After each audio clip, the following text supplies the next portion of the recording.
Сәлем, бұл Easy Қазақ жобасы. Ал бүгінгі эпизодта біз мен есімдігін қолдануды үйренеміз. Ендеше кеттік.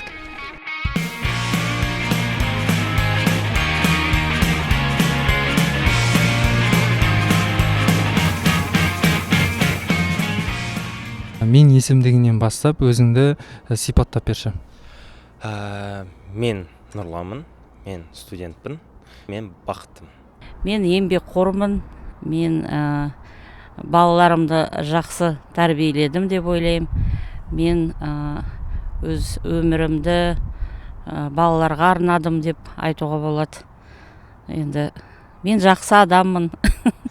Мен Мединамын, мен сабырлымын, мейірімдімін және еңбекқормын.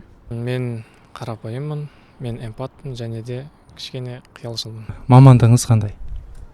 Мен негізгі мамандығым сол білім саласымен байланысты, тарих және көптілді білім беру маманы. Қазіргі таңда да сол білім саласында жұмыс істеймін. Еуразия ұлттық университетінде математика мамандығында оқимын. Қазір мен университетте оқимын, мұғалім мамандығы бойынша. Қазіргі уақытта мен Еуразия ұлттық университетінде оқимын, жылу энергетика мамандығында. Және де өзімнің өмірімді осы мамандықпен байланыстырғым келеді болашақта. Мамандығыңыз қандай? Бұрын медбике болып істедім. Аға медбике болып істедім міне. Содан міне зейнетке шықтым. Уже 4 жыл болады. Сол зейнеттегі адаммын.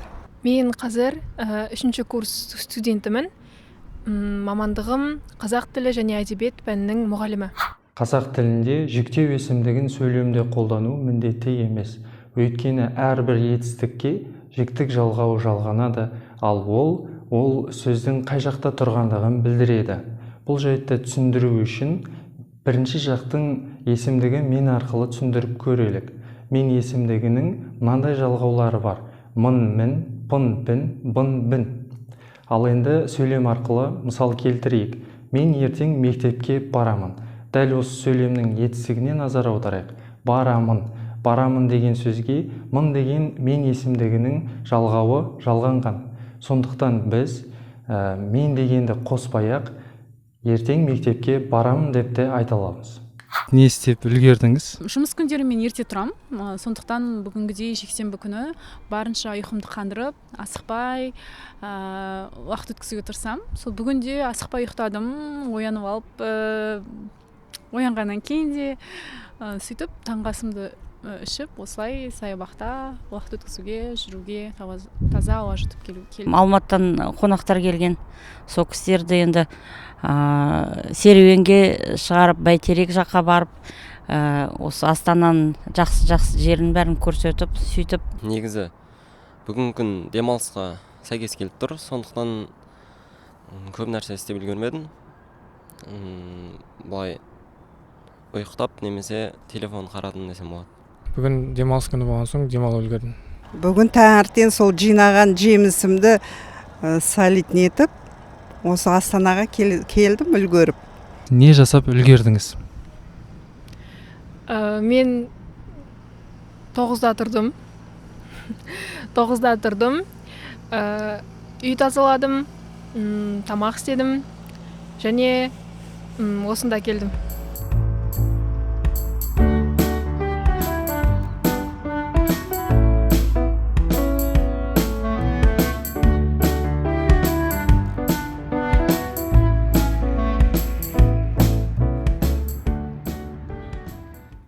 Қазақ тілін Easy қазақпен үйрену оп-оңай.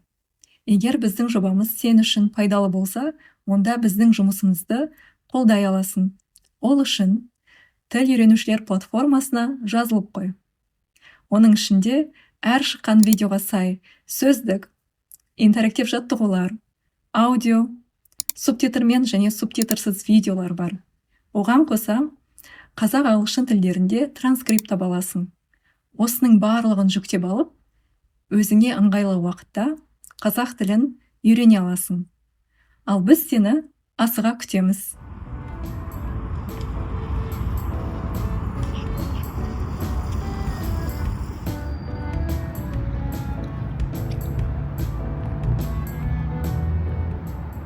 хоббиің қандай, немесе бос уақытта не нәрсені ермек етесің?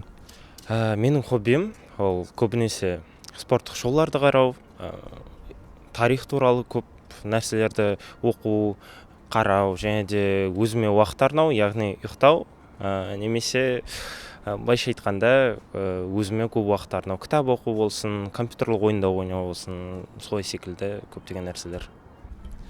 Бос уақытта нені ермек етесіз, яғни хоббиіңіз қандай? Бос уақытымда әдеби шығармаларда кітап оқимын, үй тазалаймын және тәттілер пісіремін. Егер де шаршамай тұрсам, онда жалпы өзіме ұнайтын кітаптарды оқуға ұнатамын. Немесе көптен бері көру керек, кейін көрем деген подкасттар тыңдаған жақсы көрем. Кофе алып, саябақта жүру, музыка тыңдау, кино көру, ол көңіл күйіме, сол уақыттағы күйіме байланысты. Бос уақытта немен айналысқанды ұнатасыз? Бос уақытта футбол матчтарын көру немесе футбол ойнау, және де сол матчтарға талдау жасау деген секілді, және де кітап оқу арасында. Бос уақытымда мен шағын бақшам бар. Сонда міне жаздай жұмыс еттік. Одан кейін мына 2 жиенім келеді үйге. Солармен ойнап, қыдырып, осылармен ермек қылам осыларды. Бос уақытта мен көбіне спортпен айналысқанды ұнатамын. Немесе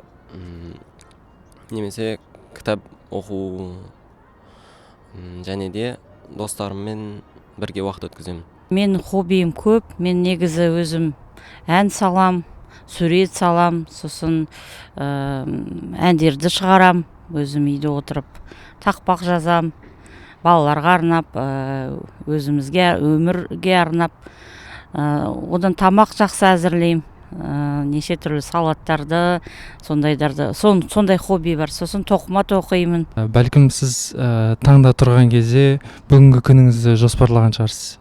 Ал ертеңге жоспарыңыз қандай? Мен студент болғасын біздің жоспар әр күніміз бірдей деуге болады. Ол универге бару, сабағымызды оқу, және де өзімізді дамыту, осы мамандығымыз байланысты бағытта. Сондықтан ертеңге жоспарым ол универге бару, сабағыма қатысу, және де активті болып, ағай айтқан бүкіл ақпаратты дұрыс түсініп, және де үйге келгесін оны әрі қарата байыту және дамыту. Ертеңгі күнге жоспарым әрине бірінші кезекте сабақ оқу, университетке бару, және де артынан кітапханаға барып өзімді дамыту, кітап оқу деген секілді, тілдерге үйрену деген секілді. Сіз не жоспарлайсыз ертеңге? Ертеңге жоспар құрдым. Ертең дүйсенбі күні бізде таңнан түс мезгіліне дейін сабақта боламын. Одан кейін курс оқып, кешке үйге қайтамын. Кешке келесі күннің сабағын орындап, ерте жатуға тырысамын. Ертеңгі жоспарым енді мен қойған жоқпын жоспар. Енді қайту болатын шығар артқа, Қарағандыға. Тіл үйренудегі ең алғашқы қадам өз-өзіңді таныстыра білу. Бүгінгі эпизодта көргенімізде жалғыз-ақ мен есімдігі арқылы көптеген сөйлем құрауға болатындығын білдік. Енді сенің кезегің, сен де өз бағыңды сынап, мен есімдігі арқылы өз-өзіңді сипаттап көр. Көріскенше сау болыңдар.